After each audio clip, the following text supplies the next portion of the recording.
Qual é a principal característica de um relacionamento longo, na sua opinião? O meu nome é Larissa Guerra e talvez eu seja a pior pessoa do mundo para falar sobre isso no momento. Risos. Mas eu acredito que planos e sonhos em comum definem muito a durabilidade de uma relação. Meu nome é Tati Pérez e como terapeuta de casal eu conheço diversos motivos que fazem uma relação durar.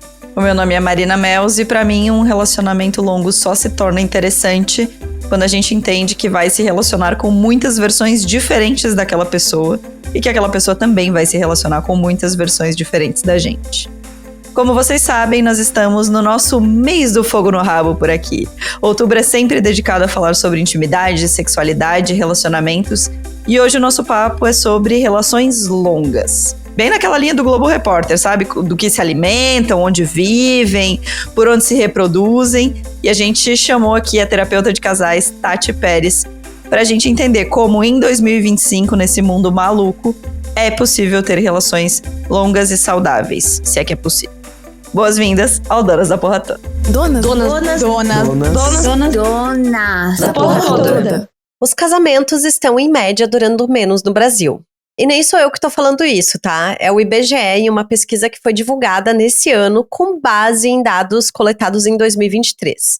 Esse levantamento mostrou que entre a data do casamento e a do divórcio, ela fica em média aí entre 13,8 anos, 2 anos atrás.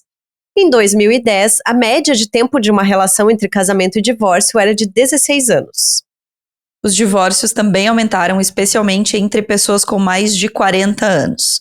Mas, boa notícia, as pessoas continuam acreditando no amor, porque a média de segundos casamentos também cresceu.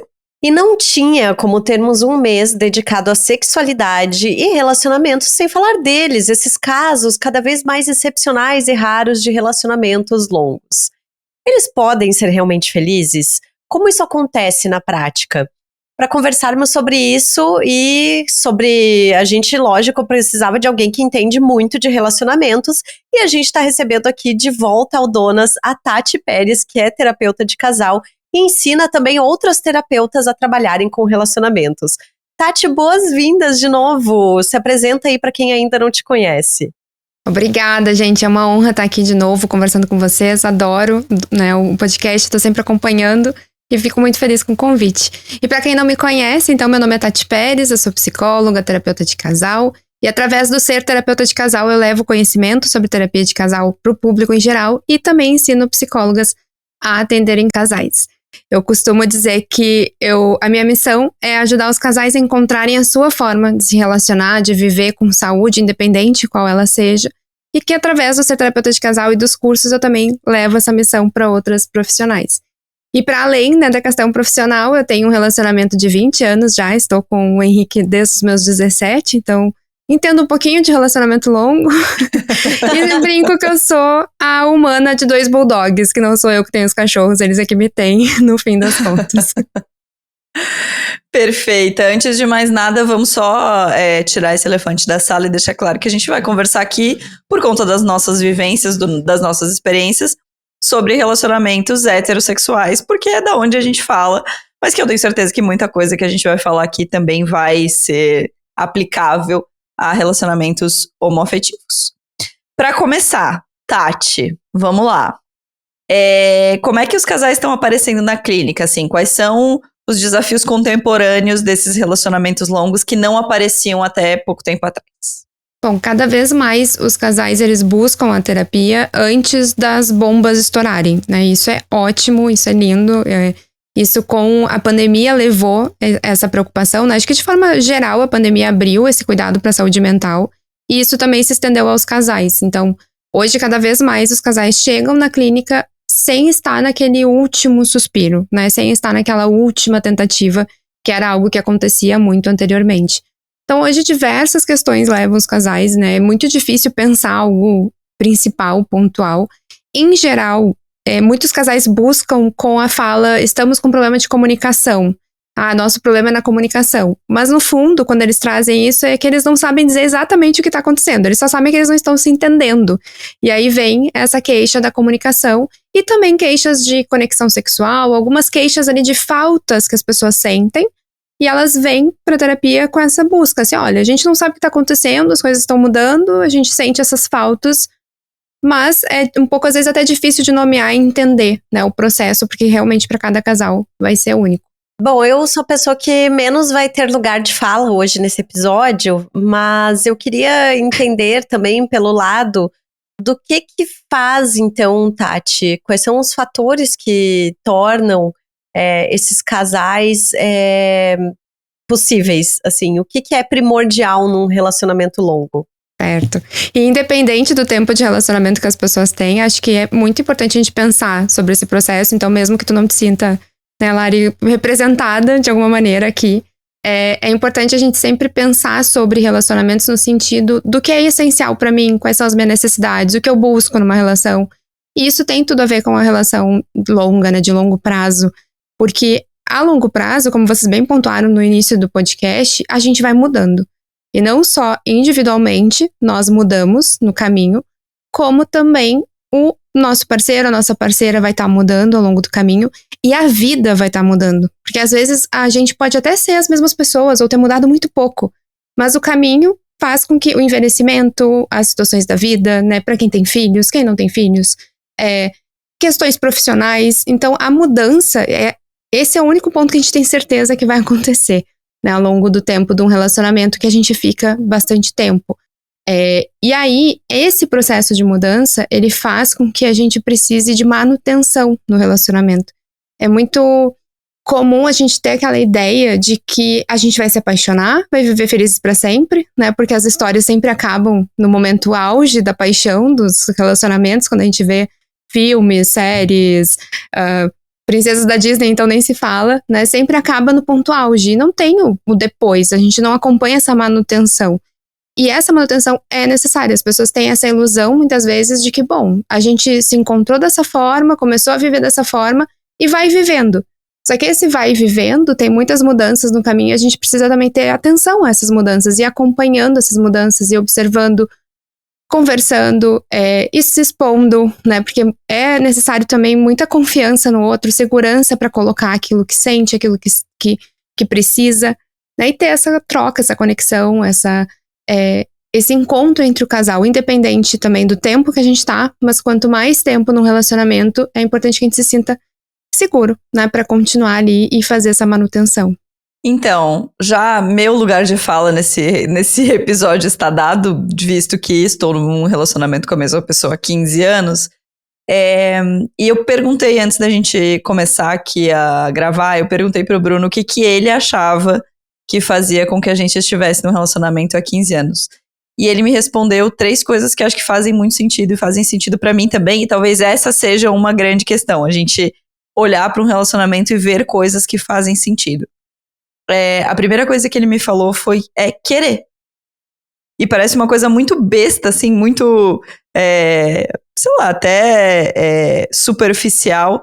Mas eu acho que querer estar num relacionamento envolve uma série de reflexões que precisam ser de ambas as partes, né? Então, querer dividir uma casa, querer dividir uma vida, querer pensar no futuro junto, como a Lari falou lá no começo, querer dividir momentos, então querer viajar junto, querer estar com os amigos junto, querer passar o dia junto, viver experiências junto. Acho que é uma coisa que parece superficial, mas não é. Acho que muitos relacionamentos já param aí, né? Essa é a pessoa com quem eu quero viver essas coisas e talvez não seja, e aí já para. Então, concordo muito com ele.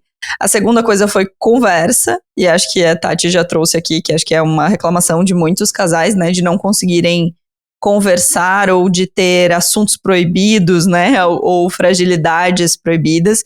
E acho que uma coisa muito importante é que, no meu caso e no caso do Bruno, nós dois também temos os nossos processos separados de terapia, de autoconhecimento. E acho que isso muda tudo, assim. E aí, quando a gente tá falando de relacionamentos heterossexuais, a quantidade de homens que procura um atendimento terapêutico para exercitar esse seu autoconhecimento e essa sua capacidade de diálogo é menor. Então, acho que também aí tem um grande ponto, assim, de quanto as mulheres, da onde eu enxergo, procuram mais esse autoconhecimento e talvez estejam mais disponíveis para essas conversas não tão agradáveis. E por fim, ele colocou um termo que eu até brinquei com ele. Eu falei, nossa, que parece pesado. De repente, nosso relacionamento virou um peso para você. O que é isso? E ele escreveu que é sacrifício. Aí eu perguntei, tá, mas tá muito pesado. Mas por quê? Não entendi. Me explica, me dá um exemplo. E aí o exemplo que ele me deu foi de, por exemplo, um sacrifício de tempo fazendo outras coisas ou com outras pessoas, porque você quer fazer aquela pessoa feliz e estar com pessoas que fazem aquela pessoa feliz. Mais no sentido de concessão do que no sentido de sacrifício. Acho que a palavra talvez carregue uma carga dramática e que não precisa.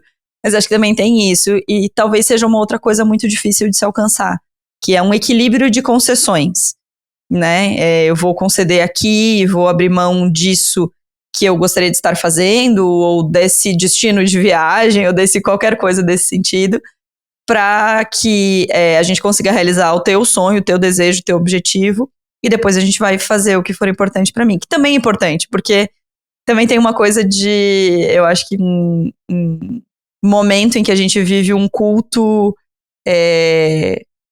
à individualidade, a gente falou um pouco nisso com a Thaís Fabres, né? A gente vive um pouco um culto à individualidade, ao neoliberalismo, essa coisa de eu por mim, o meu desejo é soberano, mas para se relacionar há de haver também conversa, concessão, troca, diálogo sobre isso, porque senão é impossível. Realmente não vai acontecer um relacionamento em que você não tenha que fazer concessões e que você não tenha que fazer esse tipo de negociação, assim.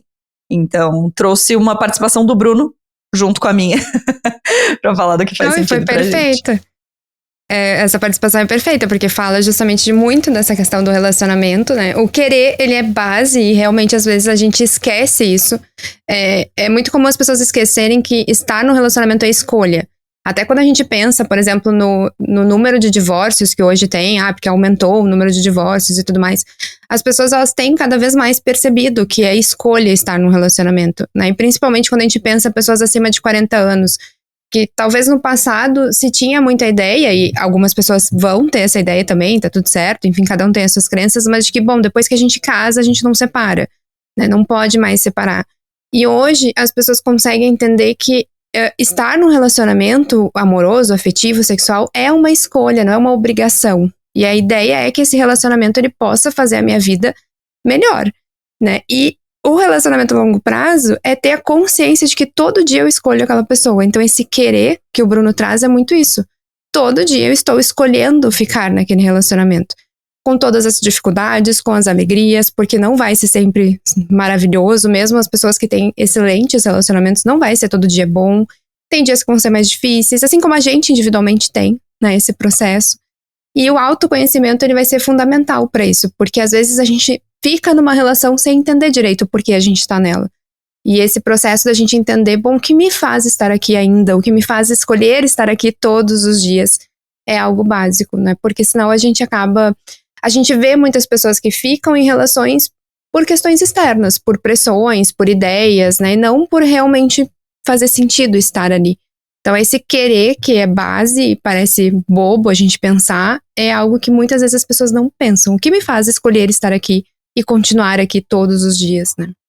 Eu pego um pouco do que vocês duas falaram e do que o Bruno falou, porque eu concordo que sim, que o básico é que seja uma escolha, né? É querer estar num relacionamento longo e entender que tudo você não vai ter na sua vida, estando em um relacionamento longo, assim, que você vai ter que abrir mão de algumas coisas, as concessões, etc. Mas eu acho também, quando tu fala desse final feliz, né, Tati, eu tenho muito essa impressão de que, primeiro, que sim, fomos ensinadas de que o casamento seria esse lugar do final feliz para as mulheres, mas essa também é uma construção recente na nossa sociedade, né? O casamento, ele não foi criado para que duas pessoas que se amam ficassem juntas, ele foi criado por posse, por qualquer outra coisa, e eu conheço N casais aí que casaram muito levando isso em conta, e que até hoje permanecem casados por conta disso, assim. Então, eu acho que tem vários aspectos que, se a gente parar para pensar, claro, mulheres ocupando mais espaço no mercado de trabalho, mulheres com mais autonomia financeira, ver os filhos sendo criados e conseguir entender que, olha, eu não preciso estar numa relação para criar um filho também, né? Que às vezes eu posso estar numa relação, eu posso estar separada e a criação do meu filho vai ser até melhor, porque não vai ficar vendo duas pessoas infelizes juntos, assim. E aí eu acho que isso, você parar para pensar de que sim, é uma escolha, você não é obrigada a ficar casada pro resto da sua vida, eu acho que faz toda a diferença e eu acho que torna esses relacionamentos longos mais admiráveis nesse ponto de vista, assim, de que uma coisa é um relacionamento longo que só existe porque ele é longo, sabe? Não porque é o fato de que as duas pessoas querem de fato estar juntas, porque elas se admiram, porque elas estão mudando o tempo todo juntas, porque elas têm planos em conjunto. E essa parte dos planos é uma parte que me pega muito, assim, porque eu não sou exatamente uma pessoa de ter objetivos, de fazer metas, de não sei o quê, mas pra mim é muito importante sonhar junto, assim. E o meu relacionamento durou enquanto nós tínhamos planos em conjunto. A partir do momento em que a gente viu que a gente não tinha mais planos em conjunto, ou então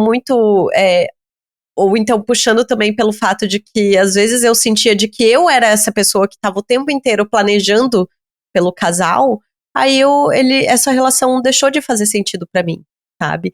E não foi, assim, uma relação de 9 anos, gente, também é uma relação longa, né, de quase 9 anos, também é uma relação longa em que a gente passou por muita coisa, mas eu acho que foi menos sofrido, assim, de encerrar essa história, de olhar pra beleza dela, de pensar, nossa, sim, nós somos muito felizes durante 9 anos, mas agora essa relação já não faz mais sentido pra mim, e eu acho que se eu continuar nela, eu não vou fazer essa pessoa feliz e eu também não vou estar feliz.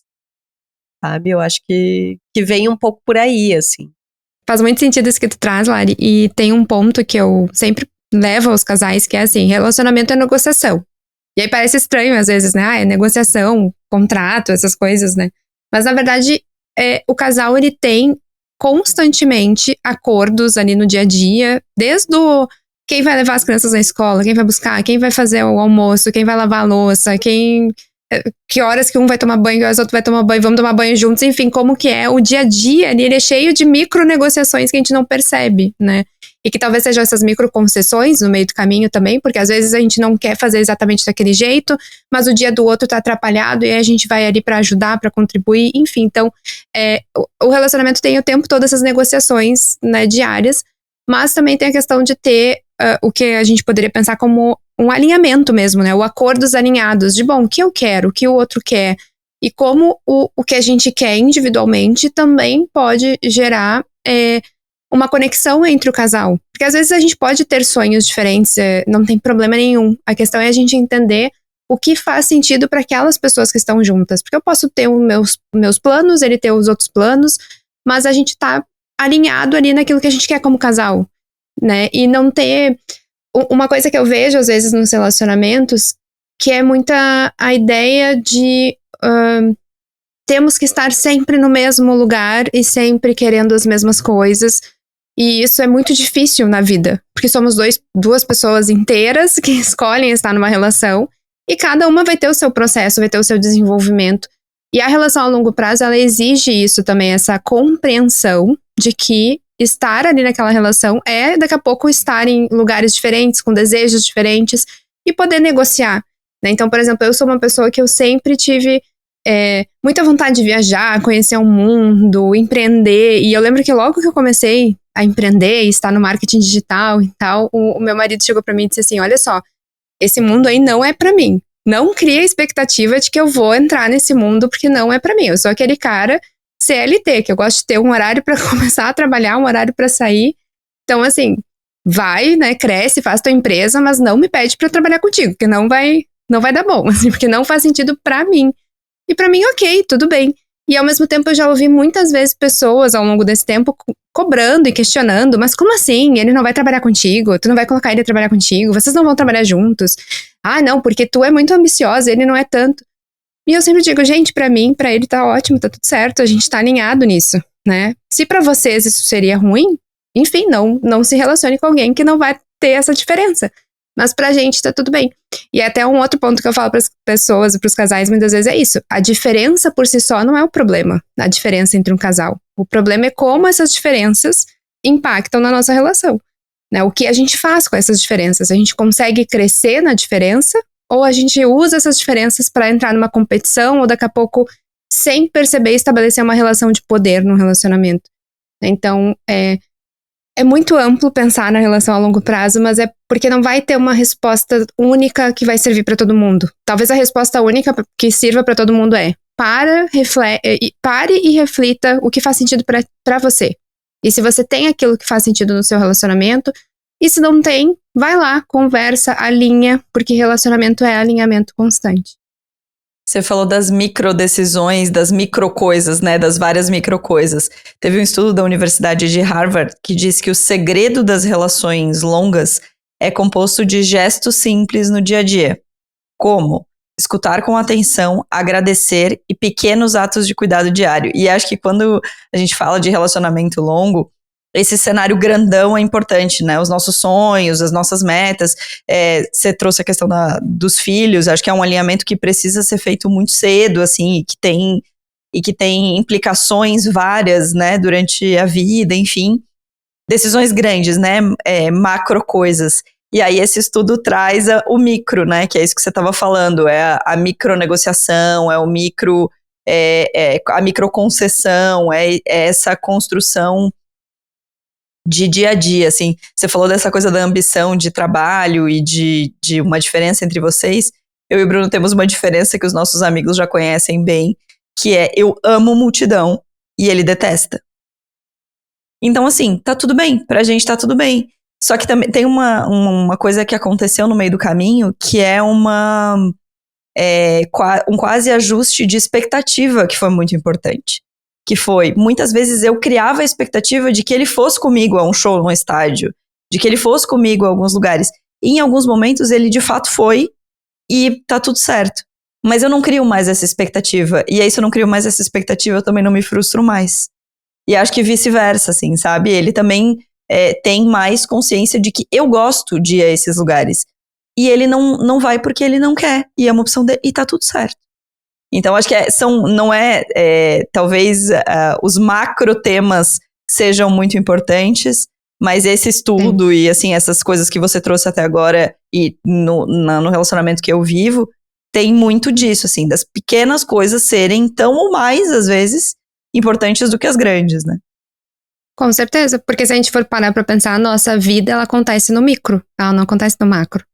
O macro, ele é algo que é planejado, é algo que é pensado, é algo que às vezes a gente vai ver lá na frente, lá no futuro, né? Que a gente vai parar pra pensar, olhar pra trás e pensar, nossa, olha, a gente conseguiu, a gente chegou até aqui.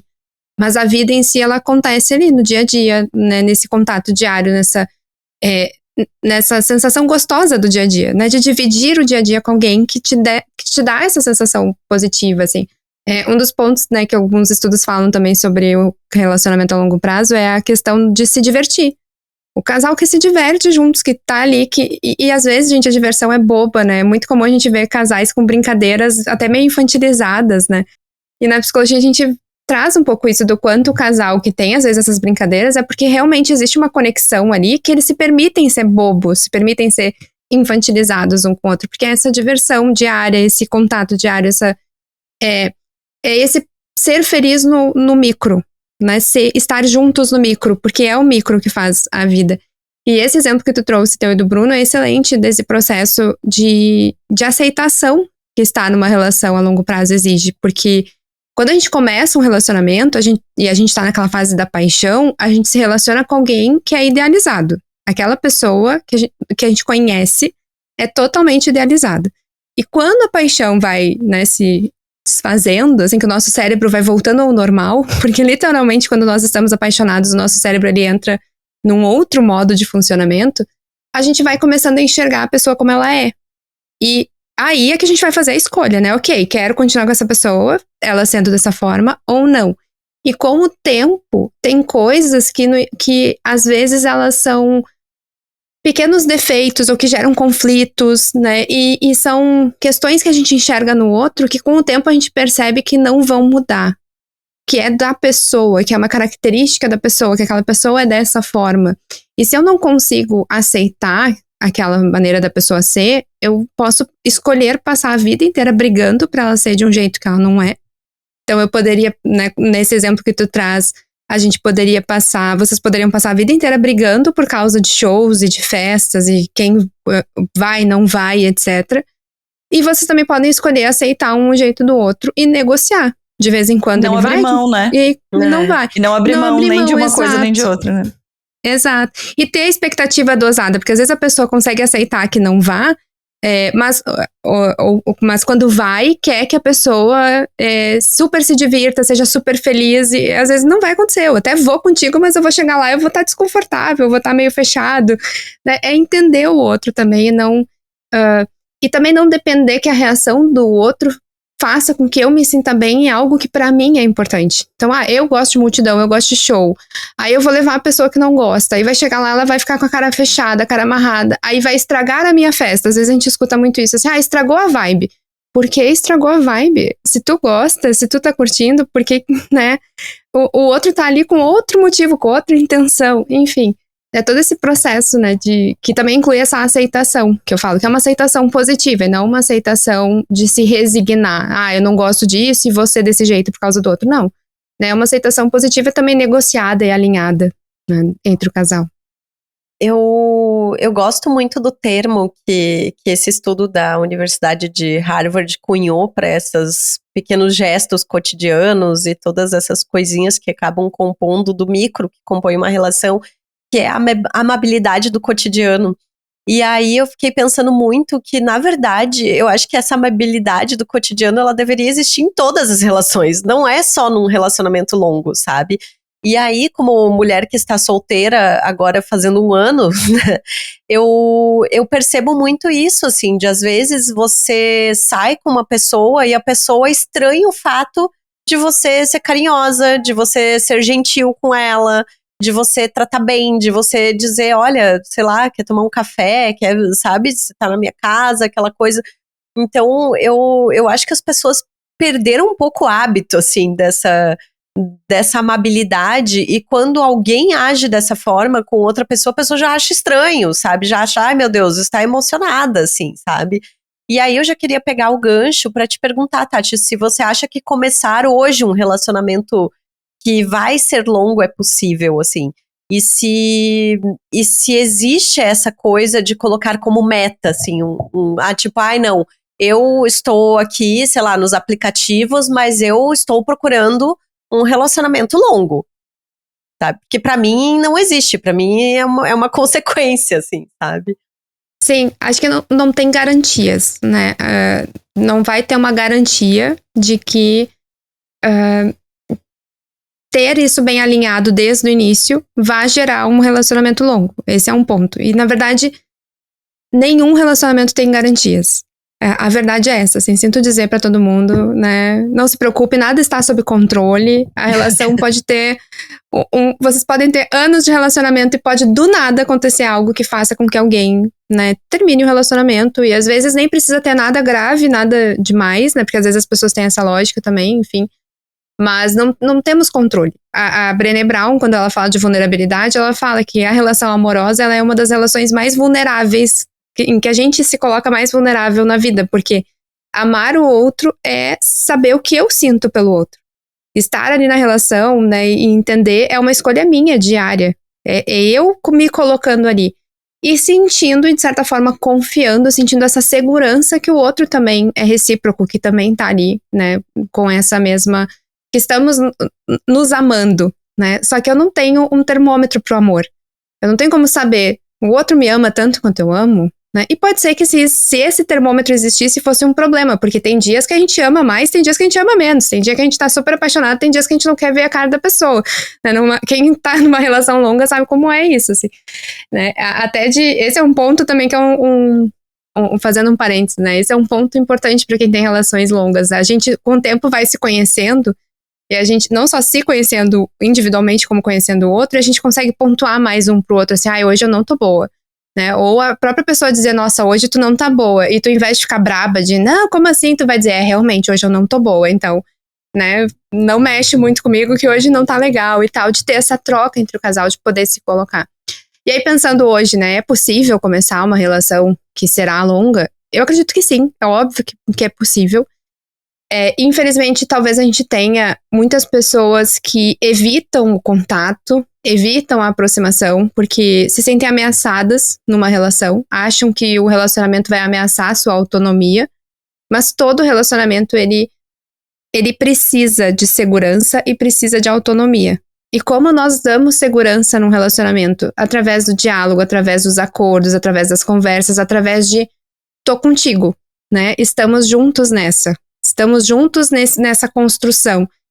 Independente se eu te conheci ontem ou se eu te conheço há 20 anos, né? Essa segurança de entender se estamos no mesmo lugar, se queremos a mesma coisa, né? Se estamos ali querendo a mesma coisa em termos de relacionamento, ela é necessária para qualquer relacionamento. Mesmo aquelas pessoas que têm muito medo de que relações ameacem a sua autonomia, é preciso segurança no relacionamento. Segurança e autonomia, né? Porque a autonomia também é importante no sentido de nós sabermos que não somos fusionados com o outro. A nossa vida não depende de estar num relacionamento para ela ser completa, né? Nós conseguimos ser inteiros e a relação vai ser algo a mais. E, inclusive, quando a gente pensa nesse processo de dependência, por exemplo, né? Tem uns estudos da teoria do apego, eles mostram que existe um paradoxo da dependência. Que nos relacionamentos, quanto mais eu me sinto dependente, entre aspas, no sentido de próximo ao outro, mais livre eu também me sinto. Porque quanto mais eu tô próxima a alguém, mais eu me sinto capaz de ser quem eu sou. De mostrar pra pessoa quem eu sou. Então existe esse paradoxo. Quanto mais dependente, mais livre eu também sou. Se não tem essa troca, talvez tenha alguma coisa ali estranha, né, algum ruído no meio do caminho. Então, sim, é possível ter relações a longo prazo, mas talvez a grande dificuldade de quem é solteiro é conseguir encontrar e alinhar aquilo que quer, né, e dar a cara a tapa também de poder ser quem se é e já mostrar direto, assim, olha, essa sou eu, é isso que eu quero, né, e enfim, tem vários relatos, até fiquei pensando num relato uma vez de uma pessoa que eu acompanhei ela nesse processo, depois de um término de um relacionamento, ela começou a sair com várias pessoas, e aí no início ela tava só pela curtição, mas ela já chegava dizendo, tô só pela curtição, não sei o quê, aí depois de um tempo ela começou, agora eu acho que eu quero arranjar alguém, né, o que eu faço agora? Que eu faço o mesmo que tu fazia no início. Tu não chegava no início dizendo pras pessoas, né? Chegava no início dizendo, tô só pela curtição. Faz o mesmo, só que agora tu vai fazer o contrário. Tu vai chegar dizendo, olha, não quero curtição, tô procurando alguém. Quem não estiver afim, vai sumir. Ai, mas que saco, eu vou ter que sair com várias pessoas aqui. Vai. Né? Vai. Mas somos 8 bilhões de pessoas no mundo, não existe um só alecrim dourado que vai te fazer feliz. Né? Existem várias possibilidades. E aí eu acho que é cansativo, é muitas vezes chato, muitas vezes a gente pensando como mulheres é arriscado, a gente sabe que muitas vezes, né, a mulher às vezes se vê em situações de risco nesse processo de conhecer alguém novo, mas é o jeito da gente encontrar alguém, né, que vá dar ali um match, literalmente, mas por mais tempo, um match duradouro, digamos assim, alguém que a gente vai se sentir seguro pra continuar, pra investir nessa escolha diária, né.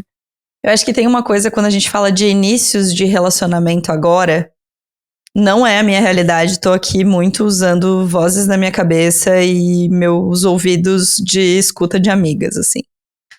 Que é também uma necessidade de cumprir um bingo imenso de coisas que uma pessoa tem que ter para que ela seja compatível para um relacionamento. Primeiro exemplo que eu acho que é o mais complexo de todos, que a gente espera homens feministas. E eles são muito raros. Mas muitos deles talvez estejam disponíveis a trocarem, a aprenderem, a falar das suas vulnerabilidades, mas isso é um saco. Isso dá trabalho, isso demora, isso é um processo, não é uma coisa de que, eu vou...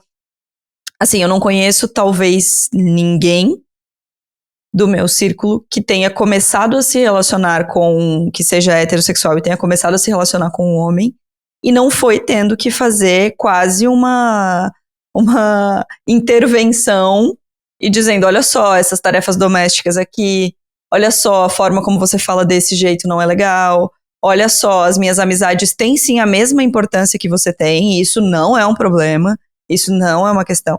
Eu acho que tem um descompasso entre as mulheres que estão buscando um relacionamento heterossexual e os homens que talvez também estejam buscando, mas eles querem relacionamentos diferentes, né? As mulheres querem um relacionamento e os homens querem outro relacionamento. Tudo aquilo que a gente já falou aqui 1 milhão de vezes, né? As mulheres ficando mais progressistas com o passar do tempo, os homens ficando mais conservadores, aquele processo todo.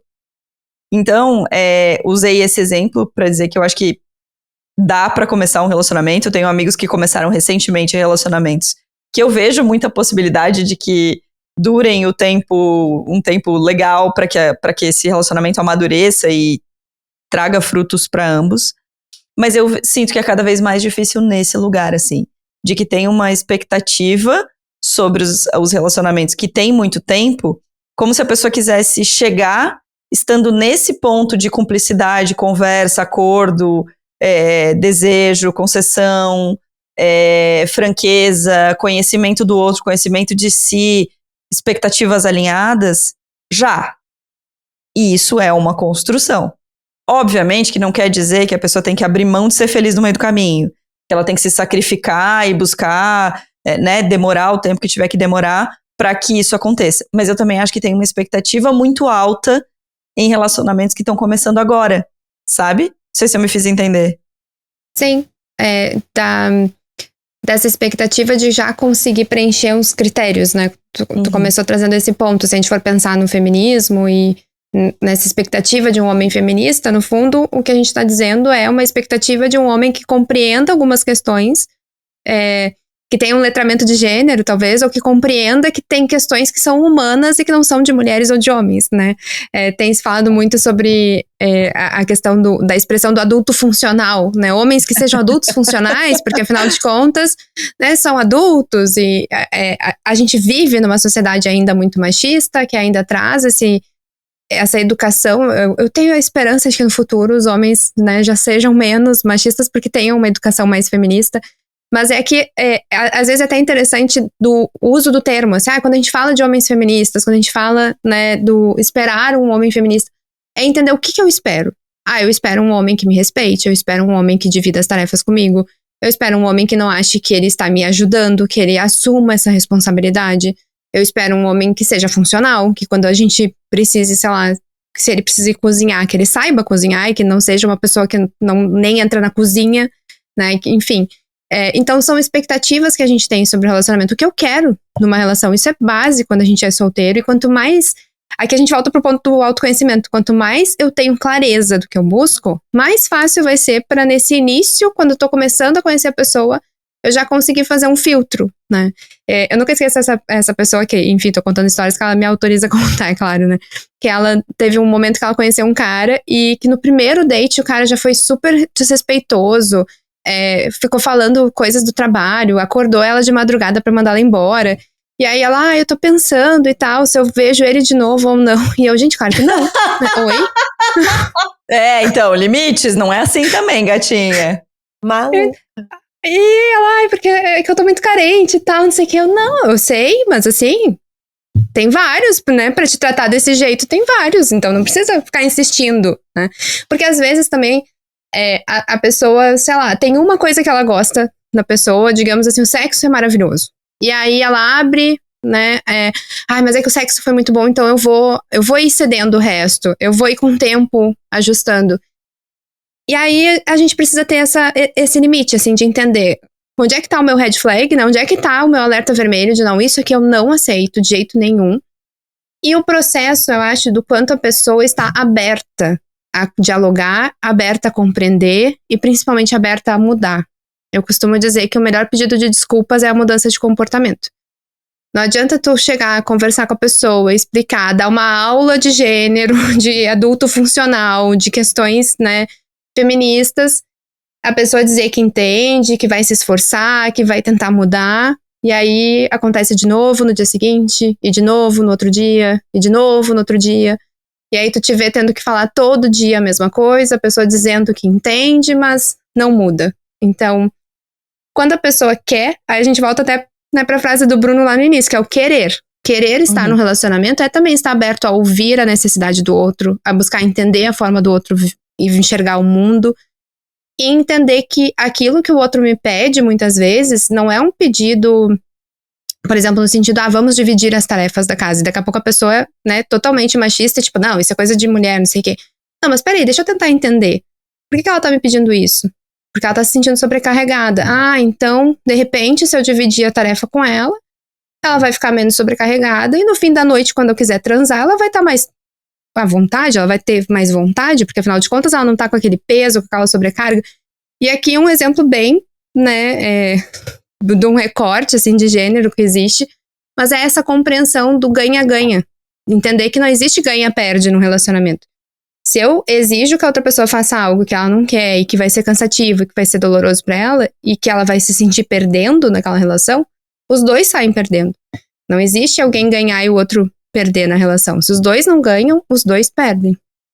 Eu só acho que é importante ressaltar, e de novo, eu sei que a Larissa já vai dizer que tô aqui passando pano, aquela coisa que você já sabe que ela fala. Mas eu acho que é também estar disponível para as mulheres mudarem. Porque a gente também não é o alecrim dourado. Se a gente tá esperando que eles são o alecrim dourado, a gente também tem que entender que a gente também não é. E eu acho que aí tem uma grande questão, que a gente precisa entender que um relacionamento não é uma coisa unilateral de nenhuma forma. Não é só você que vai ensinar, nem só você que vai aprender, nem só você que vai exigir, nem só você que vai ser exigido. As coisas vão acontecer de forma bilateral, né? Então, acho que também é importante isso, assim, acho que você tem, assim, absoluta razão e cobertíssima de razão nesse lance da gente ter clareza sobre as nossas expectativas. Mas às vezes também ter clareza do quão altas são as nossas expectativas e do quanto às vezes a gente quer ter as nossas expectativas atendidas, mas não atender a expectativa do outro, né? Que eu acho que também é um complicador dos relacionamentos, seja heterossexual, seja homossexual, seja entre mulheres mais velhas, homens mais novos, enfim, tudo isso que a gente trouxe. Mas é uma via de mão dupla. Não é uma relação da onde eu enxergo, nunca vai ser saudável sendo unilateral. Nunca vai ter uma sensação de felicidade, um desejo de permanência, se ela for uma via de mão única. Mesmo que essa mão única seja de uma mulher. Eu tô aqui ouvindo vocês e eu tô tentando não ser a pessoa amarga deste episódio, então... Aí, vai lá, porque deve ter gente ouvindo e pensando... Porque eu também fico pensando... a mesma coisa, ouvindo e pensando, nossa, como eu sou amarga. Também fico pensando nesse aspecto de que talvez o que esteja... E aí, de novo, né, estamos falando nesse recorte de relacionamentos heterossexuais, de que eu ainda percebo que homens e mulheres entram em relacionamentos longos ou desejam ter relacionamentos longos por motivos diferentes.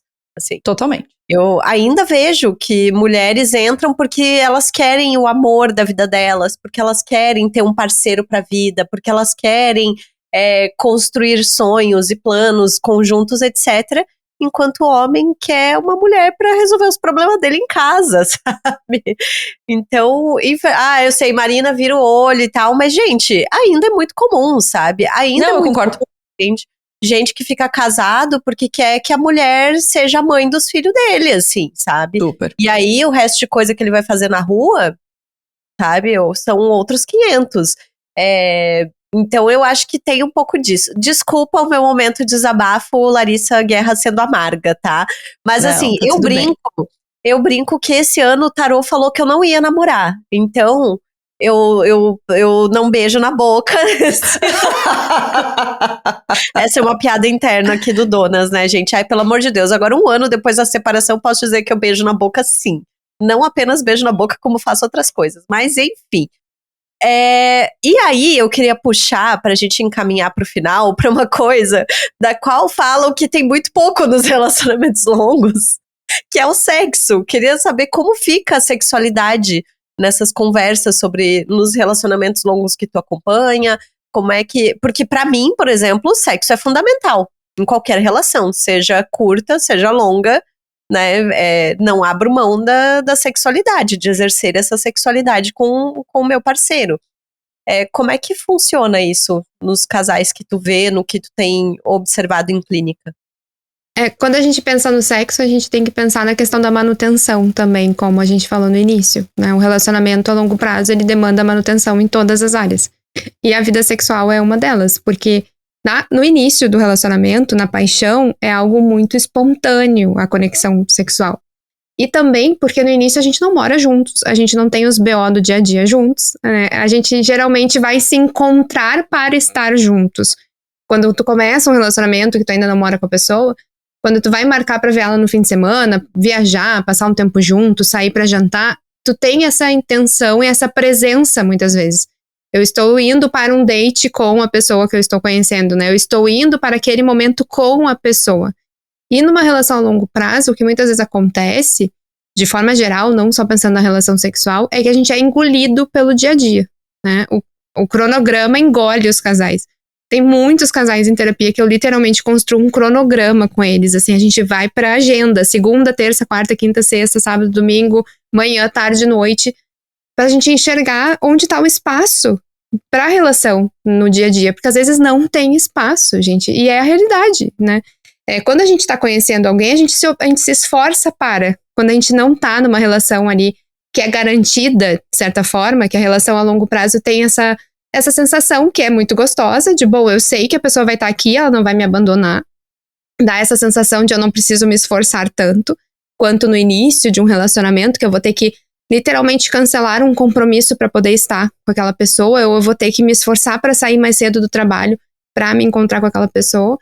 Então, no relacionamento a longo prazo, a gente precisa relembrar desse esforço, que é esse esforço de conexão, né? Eu preciso me esforçar para me conectar com essa pessoa para além do dia a dia. E a relação sexual nada mais é do que isso. Eu preciso, para que uma relação sexual aconteça, eu preciso ter desejo. E para eu ter desejo, o desejo ele não é algo espontâneo e natural, como a gente imagina que é, como é no início da relação. E por que é no início da relação? Porque a gente está conhecendo, é algo novo, enfim. Dentro da relação de longo prazo, eu vou precisar pensar o que ativa o meu desejo, o que desperta o meu desejo. E como eu posso acionar isso também, né, para me conectar com o outro e aí a gente se encontrar. E fora que aqui a gente poderia pensar em todo o ciclo da resposta sexual, né? O ponto inicial é eu conseguir ativar o meu desejo. Mas depois que esse desejo é ativado, eu preciso ter uma troca, uma interação com outra pessoa para que eu possa me excitar, né? Eu preciso ter esse contato para que haja uma excitação, para que aí haja o contato sexual e depois, né, o orgasmo e o final, né, da relação. E esse é um ponto também que às vezes os casais não sabem, pensando no ciclo da resposta sexual, que é o final da relação. É extremamente importante aquela troca, aquele contato também entre as pessoas no fim do ato. Porque senão eu não vou querer transar de novo, né? Se com o tempo o sexo começa a ficar mecânico, chato, e que só atrapalha a minha vida, eu não vou querer transar de novo, né? E aí eu tô ali no dia a dia, eu tô com um zilhão de coisas, é muito mais fácil de evitar o sexo também do que de se colocar naquele lugar pra, bom, vamos nos conectar aqui, vamos tentar, vamos nos esforçar, né? E existe esse mito de que a relação sexual tem que ser espontânea, tem que ser natural, tem que ser, né? E não vai ser assim numa relação a longo prazo. A tendência é que o casal, inclusive, crie um jeitinho deles, né, de ter ali aquele momento e que às vezes isso vai gerar um desgaste, vai gerar um desconforto. E fora que a gente também tem que pensar que numa relação a longo prazo, nós temos duas pessoas em desenvolvimento, né? Então, temos duas pessoas ali passando por mudanças do seu corpo, passando por questões hormonais, passando por questões de saúde, e que isso influencia não só no dia a dia, como também na troca sexual, na relação sexual, no desejo, na ereção, né? Em vários aspectos. E que às vezes a gente esquece que somos pessoas mudando, né? Somos pessoas ali envelhecendo, engordando, emagrecendo, tendo doenças, tendo dificuldades psicológicas, e isso vai afetar no sexo também. Então, o sexo ele não é algo separado. O mundo encantado do sexo, em que é só acender uma chama que vai acontecer magicamente, que também é o que os filmes nos ensinam, né? Aquela coisa assim, não, o casal se encontra e aquela cena, uau, que sai enrolando pela parede, tipo, gente, não é assim. A longo prazo, né? a gente vai precisar entender também o contexto e se esforçar para ter essa conexão. Incrível, acho que tem uma coisa que conversa com tudo que a gente falou, assim, nessa questão da sexualidade, que é, da mesma forma como todas as outras coisas, são duas pessoas que vão mudando, inclusive, de fetiche, de situação, de gatilho, de várias outras coisas, assim. Então, eu acho que também tem uma coisa quase como se fosse você precisasse viver a sua sexualidade num relacionamento do mesmo jeito que ele começou. E não é exatamente assim. E aí várias outras coisas que foram acontecendo no universo da intimidade, principalmente das mulheres, de descoberta do corpo, de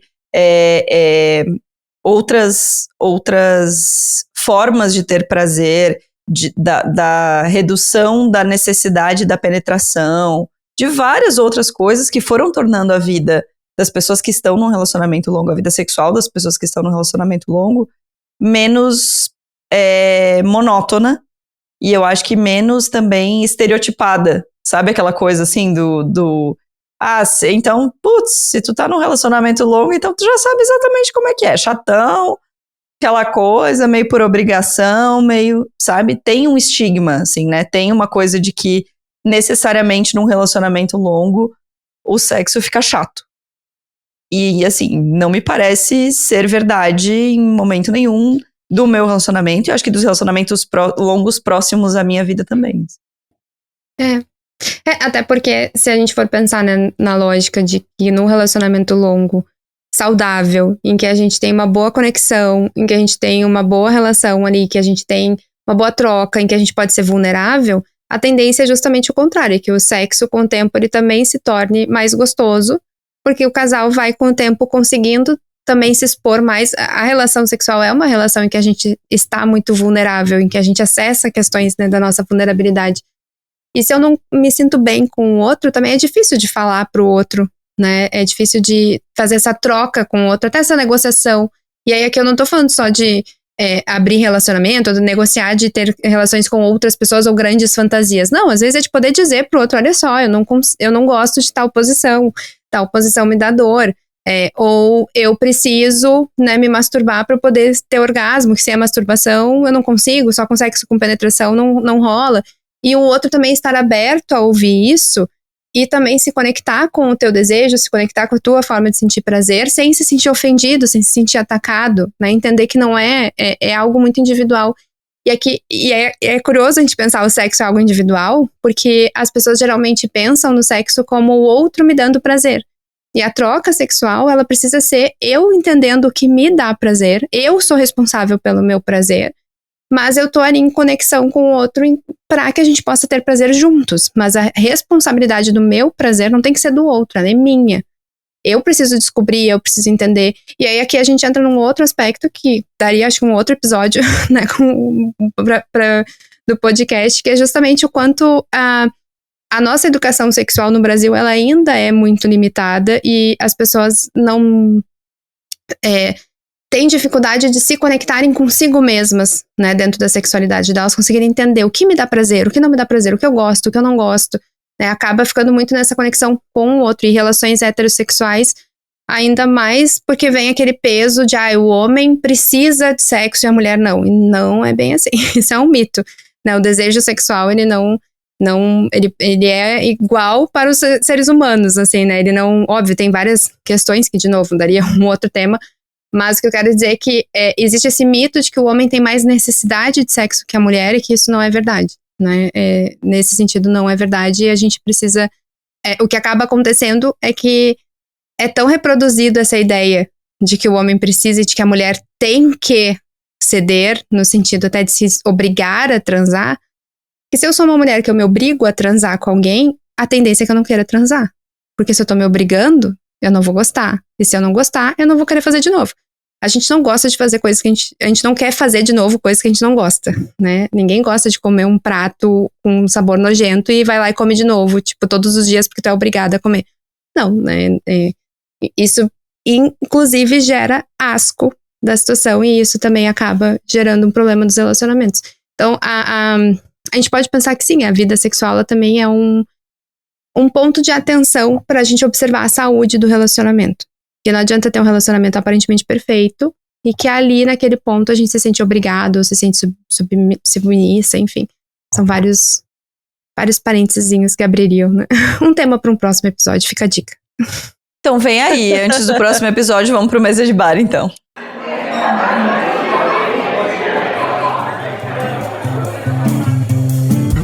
Chegamos na nossa mesa de bar. Quero lembrar vocês da nossa campanha de financiamento coletivo, apoia.se/Donas da Petoda.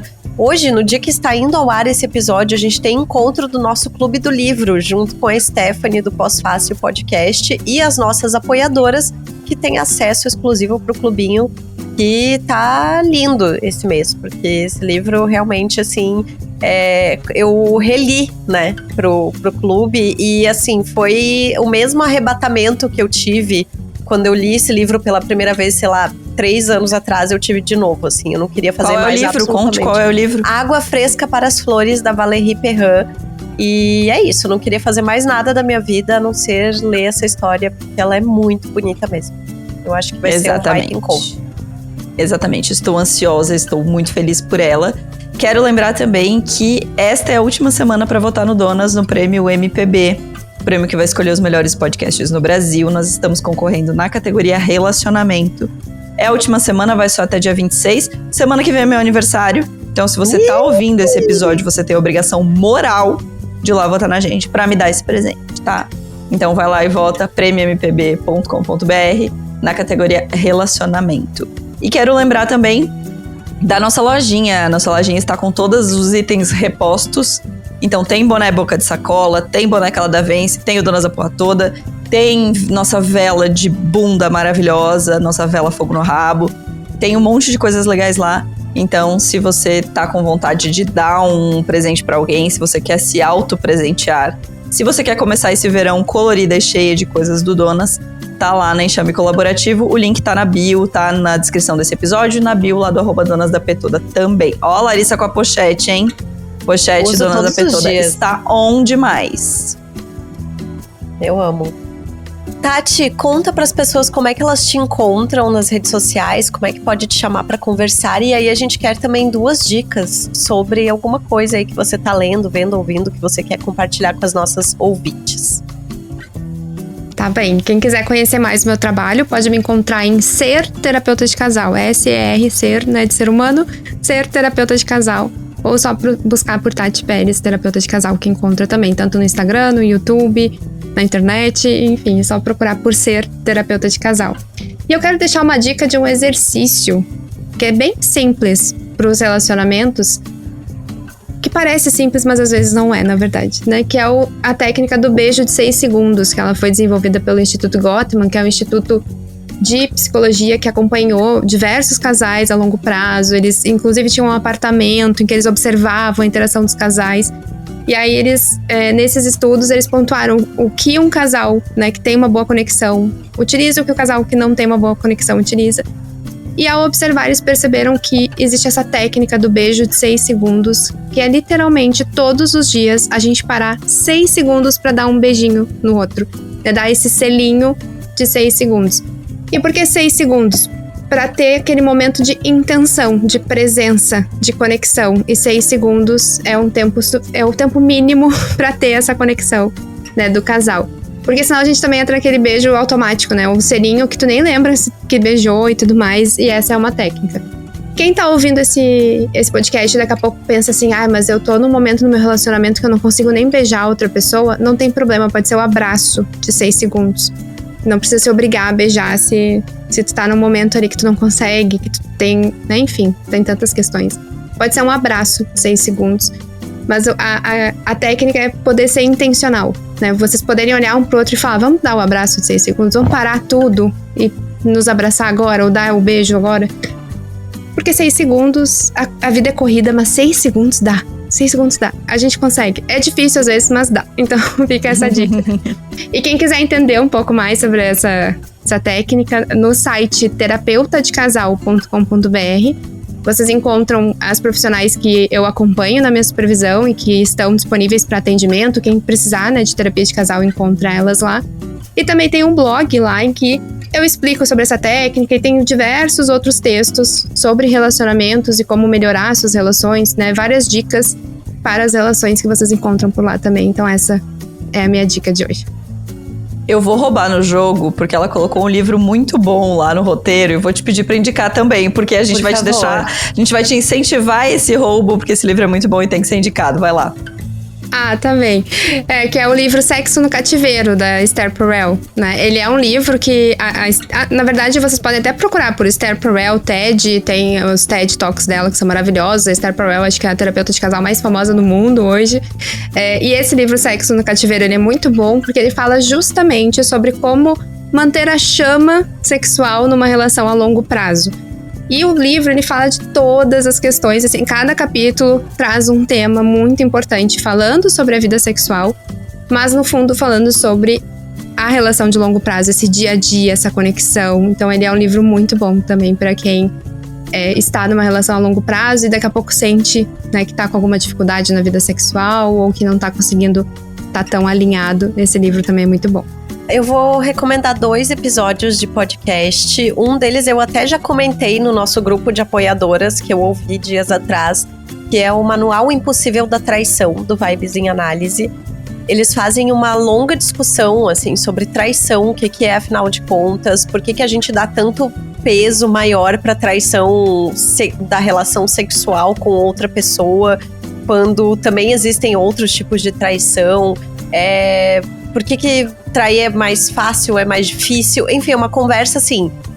Quem ouvir, precisa ouvir muito despida de tabus, assim, sabe? Porque eu acho que é uma conversa muito ali bom, é um podcast de psicanálise, né, gente? Então, tem uma conversa, assim, muito profunda, muito interessante a respeito, tá? E aí, vou indicar também o podcast Capital da Dúvida com a Renata Pisa. E o nome desse episódio é Todo Mundo Morre Sozinho. A Renata Pisa, para quem não foi a pessoa que acompanhava blogs de moda nos anos 2000, 2010, ela era editora, chefe de revista de moda. E então o marido dela, que era o Daniel, ele era, acho que, colunista do Estadão, né? Escrevia sobre literatura. E ele infartou com 43 anos e morreu. E ela ficou viúva com 33 anos, com 2 filhos para criar, assim. E agora ela tá lançando um livro falando sobre a história dela, sobre esse luto, sobre como ela viveu esse luto. E esse episódio é belíssimo, assim, é belíssimo. Fala sobre vida, sobre morte, sobre você se reconstruir, sobre, meu Deus, você ser viúva com 33 anos, que é uma coisa completamente, entre aspas, antinatural, assim. Então, eu recomendo muito. Eu fiquei, assim, emocionadíssima com essa história. Muito bem, eu vou dar 2 dicas que não tem relação com o tema, porque a gente tá gravando muito e eu tô completamente louca. Então, vou dar 2 dicas que eu consumi nas últimas semanas. Uma é um vídeo da Nelly Pereira. Eu já indiquei a Nelly 58 vezes aqui, mas eu quero indicar um vídeo específico. A Nelly é uma bartender que estuda bebidas brasileiras, muito maravilhosa. E ela fez um vídeo no dia 7 de outubro, que o vídeo simplesmente começa com a frase: a elite brasileira não consegue juntar na mesma frase os termos luxo e Brasil. E que ela faz uma reflexão sobre como a Odete, viciada, vocês sabem, foi essa personagem que falou muito sobre a elite brasileira, assim, de que o Brasil era horrível em todos os sentidos e que Tupiniquim era o sinônimo de coisa que não prestava. E ela faz uma reflexão sobre como tem coisas absolutamente luxuosas no Brasil que não são necessariamente reconhecidas como luxo, porque essa elite cultural não permite, essa elite cultural, essa elite financeira não permite. E a minha segunda dica é uma matéria da revista Piauí de outubro, chamada Pai e Filho, em que o João Batista Júnior fala sobre a relação entre Milton e Augusto Nascimento. Foi essa matéria que deu origem a todas as outras, falando sobre o diagnóstico de demência do Milton Nascimento. Foi o João Batista Júnior que contou essa história.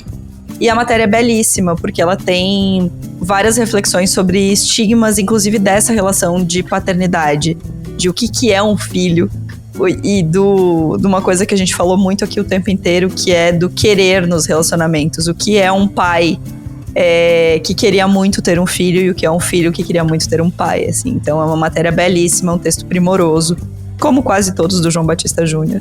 Então, se você não leu, eu sugiro que você leia, porque a Piauí tá um esculacho esse mês. Aliás, tem um episódio do Capital da Dúvida com o João Batista Júnior também, tá?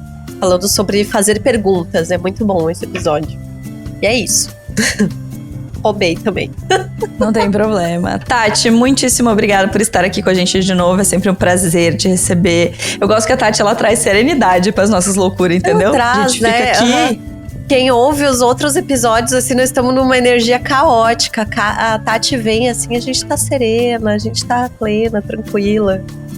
Tati acalma nosso coração. Que bom, Tati. Obrigada por estar com a gente de novo. Então tá, gente. Até semana que vem pro nosso último episódio de outubro. Um beijo. Clima de aniversário da Marina. Por favor, hein? Tchau.